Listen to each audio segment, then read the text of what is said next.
9평짜리 컨테이너에 사는 가족이 있습니다. 아니, 하나 더 합쳐서 18평짜리 컨테이너에 사는 가족이 있습니다. 40피트 컨테이너를 개조해서 만든 이 집은 15만 달러, 지금 환율로 약 2.2억에 지어진 집입니다. 이 가족은 대저택에 살다가 컨테이너 하우스로 이사를 왔는데요. 왜 이런 결정을 하게 됐을까요? 제가 열심히 번역해온 가족의 이야기, 뉴질랜드로 같이 한번 떠나볼까요? Hey, Hello. Matt. Good to meet you, mate. Yeah, nice. Vice versa. Hey, Ilza, how are you? Nice to meet you. Welcome. This container looks great. Oh, cheers. Cheers. We yeah, love we it. love it. Tell me a little bit about how you actually came to be living in a couple of shipping containers. We bought this big 5-bedroom house and we were living in it and working constantly to maintain it, and we just thought, this isn't right. Yeah, we bought our first house and it was a 2-bedroom, well, 1.5-bedroom, like little deceased estate in Auckland, and we renovated that. And then we found out we're having another baby, and so we decided we needed more space, and so we bought a 3-bedroom house and we renovated that and sold it, and we moved to Hawke's Bay. And the next step was sort of like, obviously, a bigger house because we were going to have another baby.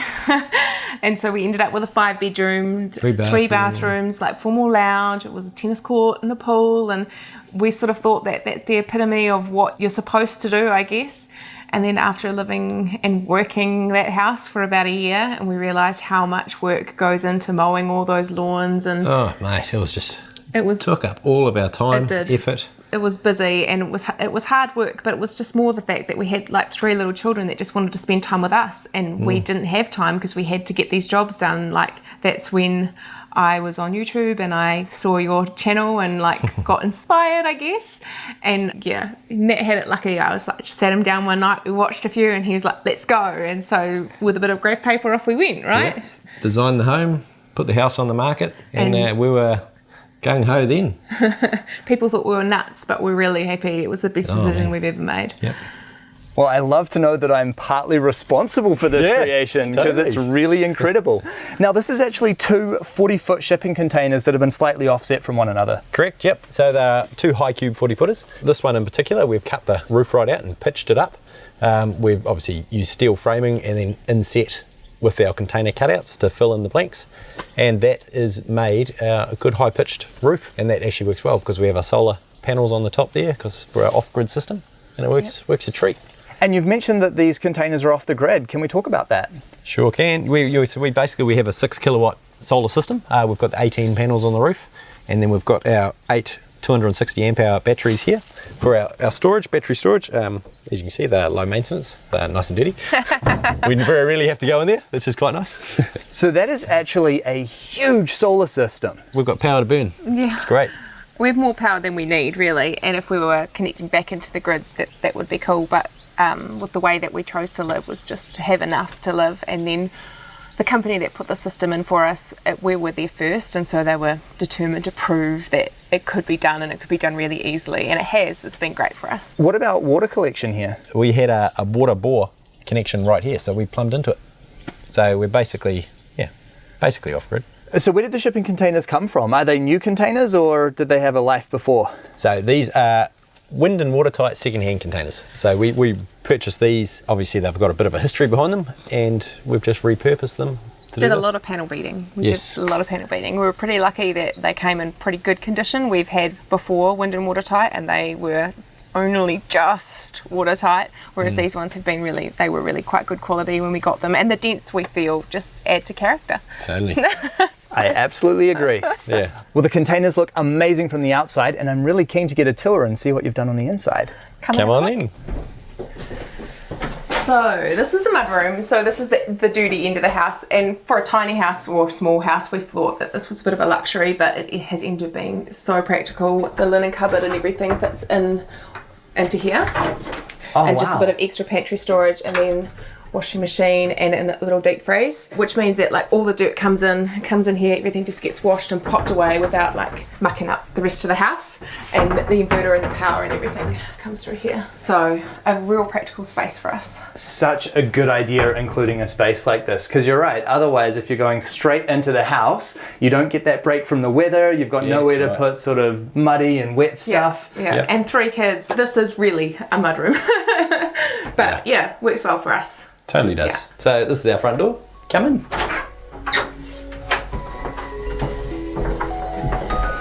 Oh, this is lovely. You can definitely feel the additional space that you get from actually having those two containers stacked side by side. Oh, sure can. It makes a huge difference, eh? It means that you can have a proper lounge and a full-size kitchen in one space, which when you had them just the width of a single container didn't really feel like good for either. So tell me about the design of the container and how you've laid everything out. Okay, so you just walked right into our galley kitchen. So as you can see, this is our kitchen, which has got ample storage. You'll notice when you walk throughout the house, we've used a lot of copper, which we seem to love, and we actually feel it makes it feel warm, so we love it. Absolutely. That sink is so beautiful. Is that an old hot water cylinder? Yeah, it was originally. It was a hot water cylinder, and then we scored it as a big old plant pot. I just cut it down and flared it and put a plug in it, and there's our kitchen sink. And a tremendous amount of bench space to work on here. Oh yeah, totally. Having a big kitchen was really important to us because I love to cook, but we've got a young family and sharing meals, and was kind of one of the biggest design things for us when we were laying out how big the kitchen was going to be. It's a luxury, I guess, but we had to have it. And then the way that the whole kitchen sort of slides up against this wall, you've created a large open space for your living room. Yeah, it's worked really well. As you can see, we've got a nice, good size, comfortable lounge. We can face the TV, or we can turn around and face the fire in the winter. And good couch makes a difference too. Good flow, good radius on the corner. Elsa found this and it's a good score. So how easy was it actually to join the two containers together, and how does that work for all of your electrical wiring and plumbing and all of that sort of stuff? Yeah, piece of cake really. Because I'm an engineer, it's my kind of trade. So it's just a case of cutting a hole, bridging it with some good structural steel, and this is bolted with a bit of a gasket silicone sealant through the flange faces, and then we've got a seal over the top, and that's made it completely watertight, and it's a piece of cake really. A lot of people are quite worried about thermal bridging when you're dealing with steel structures. How does it work for sort of moisture and insulation and everything in this space? We use spray foam insulation for inside the walls. Yeah, because steel doesn't breathe, you have to get sort out that thermal break, so you can't have a cavity in there where condensation can condensate. So you have to use a non-porous insulation, so it's the only proper way to do it. And then you've got the kids' room through there, I see. Yeah, kids' room, 3 kids, 1 room. Very impressive. Yeah. Initially, we scored all these doors from an old Albert Hotel, which is an old hotel here in town. Obviously stripped them and then split them in half because we couldn't have one big intrusive door, and we didn't like the looks of cavity sliders. It was too new for us. So we wanted to use the recycled thing, so hence these nice little doors. So how did you lay the space out to work for 3 kids? Well, we've got 1 girl and 2 boys, so it turned out that the mezzanine in the middle with our daughter up the top with the curtain that closes gives her enough privacy, and she's really happy and content up there. And then we made the boys' beds just slightly narrower than a normal single bed so that they had a bit of room to sort of tuck their toys underneath and their shoes and all that kind of stuff, which means it's less clutter, and it really does work. The kids love it. We were a bit worried about having 3 kids in 1 bedroom, but it turns out that they love hanging out together. So yeah, it works a treat actually. Yeah. It works. And then what do we have over here? So this is the bathroom. Walk in and have a look. Very nice. Here you can really see the height of the ceiling coming into its own, can't you? Oh, totally. It actually really works. It makes a small space seem big. big deal. So we've got the Japanese soak tub there, so we can have all 3 kids in the bath at the same time if we really wanted to, which we quite often do. I love how you've continued the theme of all of the copper fittings everywhere, because it just brings a lot of warmth and kind of rustic character into the space. Definitely. Well, that particular sink is what actually started us on our copper. You found that, eh? It's a bargain on Trade Me, and we thought, this would be a good kitchen sink, and it turned up and we're like, oh, it's quite small. It was only $25, but it was like the beginning of a very expensive fitting for the house, because then everything had to be copper because I loved it so much. I wanted to use it. And then you've got a composting toilet here as well. Yes, composting loo. So not quite a bucket with sawdust. That one is got an air ventilation system, and it was what we could find on the market nearly 4 years ago now. It's been so great. It's really a lot easier to use than we thought it was going to be, a lot less smelly than we thought it was going to be, and we wouldn't go back. Should we explore the other side of the house? Yeah, we've got a drying rack above the fireplace for the sake of winter. Good to dry your clothes inside. And to not have it on the floor, just freeing up the floor space. It makes such a big difference. And the house is so warm when you have the fire going that in 2 hours, washing's dry and job done. Excellent. Yeah. And then over here, is our dining room. This was supposed to be the master bedroom, but sharing a meal at the end of the day, us all together, was huge for us, right? Yeah. And that's why we went up with a smaller room for us and a bigger dining booth, which has like loads of storage, extra sleeping bags and blankets and games and a bookshelf. And yeah, and then we had the staircase, which makes for a great wardrobe.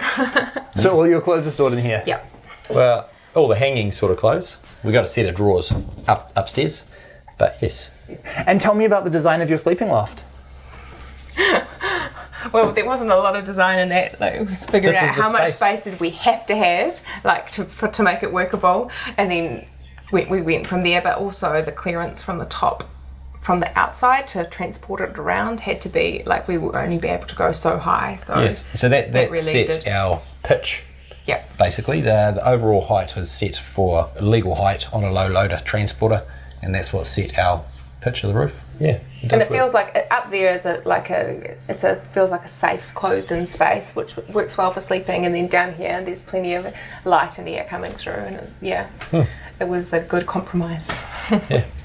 And then you've got this lovely kind of open area to your outdoor space as well. Yeah, we felt it was quite important when you're living a bit smaller to have a good indoor-outdoor flow, because you live quite differently. Say, big bifold doors there, opening bifolds on the other side, and it just creates a lovely space. So how long have you been living in this home now? Nearly 3 years. Nearly 3, yeah. Nearly 3 years. Yeah. was quick. It has. It has gone really fast. It's actually the longest that we've lived in any house since we've been married. Yeah, and we've been married over 10 years now. I know. It's very easy to live in. Definitely. It's very easy to live. Low maintenance, simple. Love it. You've moved into this home from a much larger home. Yeah. What was your downsizing process like? It wasn't too hard. I went to work and Elsa did it. Literally. we had five bedrooms to downsize into sort of technically 1.5. So we trade meed and gave away and just got rid of so much stuff. And on a whole, downsizing was very freeing. Living in this house has completely changed our lives, right? Oh, so yes. We did it as a test to see how much space we would need, and we understood that it would have to change and evolve as our children got older. But what we've realised is that we don't need that massive McMansion anymore. Like, we are really happy to live with less, and our quality of life is just so much better because of it. Definitely. So what about the cost of building this home? This cost us about $150,000. That's all materials and parts, but obviously that doesn't include a lot of our labour and things like that. So yeah. It was 9 months of hard slog building it, because everything was done. Like, we hadn't been inside another container house until we were pretty much finished, and I hadn't actually been inside a container until these ones arrived at Matt's yard, and I opened up the door and I was like, it's so hot in here and it's absolutely tiny. What have we done? But it was too late. Yeah, we made it work. Yeah, totally. Well, there's no doubt about it. You have managed to turn these two 40-foot containers into an incredible home for your family. Thank you so much for sharing it with me. Thank you. Cheers for coming. Thank you for coming. Thank Yeah. you. Looking at a shipping container, it really is quite utilitarian. It's a cold, hard metal box, and quite far removed from something that you'd consider homey. This couple, though, have taken a couple of those boxes and truly turned them into something beautiful, using salvaged materials and timbers, all to create a wonderful family home. 뉴질랜드 컨테이너 하우스 영상 잘 보셨나요? 한국인들은 아파트 숲에 살고 있다고 말해도 과언이 아니죠. 전세면 끝없이 옮겨 다녀야 되고, 매매하면 죽을 때까지 이자와 대출을 갚아 나가야 됩니다. 윗집 아랫집 층간소음은 또 어떻고요. 이런 인공 콘크리트 숲을 떠나서 자연과 함께하는 삶을 선택하는 사람들이 우리나라뿐만 아니라 전 세계적으로 늘어나고 있습니다. 이렇게 조금 작더라도 진정한 삶을 살아가기 위해서죠. 저는 다음 영상에서도 세계 곳곳의 작은 집 영상으로 찾아오겠습니다. 열심히 번역해서 찾아올 테니 구독해 주셔야 빠르게 시청하실 수가 있습니다. 오늘도 평안한 하루 보내시길 바라겠습니다. 감사합니다.